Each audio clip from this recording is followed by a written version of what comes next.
Assalamualaikum warahmatullahi wabarakatuh. Perkenalkan nama saya Rizka Nurrohma dengan NIM 504180056 Prodi MKS Lokal 6B.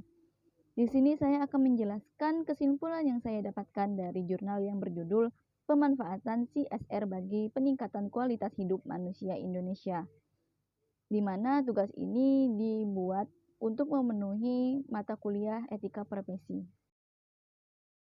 CSR bukan hanya sekedar kegiatan amal atau pemberian sumbangan sosial, akan tetapi CSR mengharuskan perusahaan untuk mengambil kebijakan-kebijakan internal yang diperhitungkan secara tepat dalam memutuskan perlakuan pada lingkungan sekitarnya. Pada setiap kalangan, pengertian dan pemahaman mengenai CSR berbeda-beda, sebab CSR merupakan suatu konsep bahwa organisasi atau perusahaan memiliki suatu tanggung jawab terhadap konsumen, karyawan, pemegang saham, komunitas, dan lingkungan dalam segala aspek operasional perusahaan. Dalam pelaksanaan CSR disertai oleh 3 motivasi. Yang pertama yaitu motivasi keagamaan untuk beramal sebanyak mungkin atau yang disebut dengan corporate charity. Yang kedua motivasi humanis untuk menolong sesama atau yang disebut dengan corporate philanthropy. Dan yang ketiga motivasi kewarganegaraan untuk mewujudkan keadilan sosial masyarakat atau yang disebut dengan corporate citizenship. Penerapan program CSR merupakan salah satu konsep bentuk implementasi dari konsep Good Corporate Governance, di mana Good Corporate Governance diperlukan agar perilaku bisnis mempunyai arahan yang bisa dirujuk dengan hubungan seluruh kepentingan stakeholder.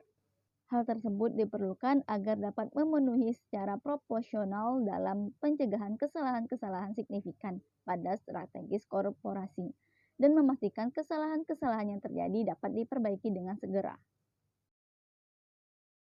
Pemanfaatan CSR bertujuan untuk meningkatkan kualitas hidup masyarakat, dapat diwujudkan melalui pelaksanaan program-program CSR yang berkelanjutan dan menyentuh langsung aspek-aspek kehidupan masyarakat. Adapun beberapa pemanfaatan CSR bagi peningkatan kualitas hidup. Yang pertama ada bantuan fisik program.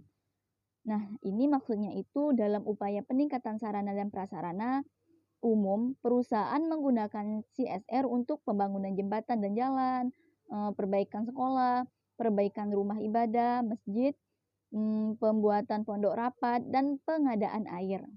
Yang kedua ada bidang kesehatan. Nah, di sini penyaluran dana CSR digunakan untuk pengadaan alat-alat atau perlengkapan di rumah sakit, yang tujuannya untuk masyarakat itu diharapkan tidak lagi mengeluarkan biaya yang banyak untuk mendapatkan pelayanan kesehatan yang baik. Yang ketiga ada bidang pendidikan. Nah, di sini penyaluran dana CSR itu berupa program beasiswa untuk peserta didik yang berprestasi dan yang kurang mampu.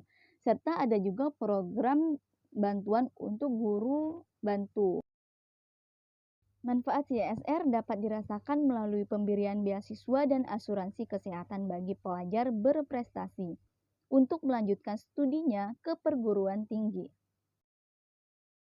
Pelajaran yang dapat diambil dari pemanfaatan CSR bagi peningkatan kualitas hidup manusia yaitu adanya penekanan pada aspek kesukarelaan dan altruisme perusahaan dalam melakukan aktivitas CSR-nya, sehingga mampu memelihara eksistensi perusahaan dan tanggung jawabnya pada manusia serta lingkungan sekitarnya. Sekian kesimpulan yang dapat saya sampaikan, kurang lebihnya saya mohon maaf. Wassalamualaikum warahmatullahi wabarakatuh. Terima kasih.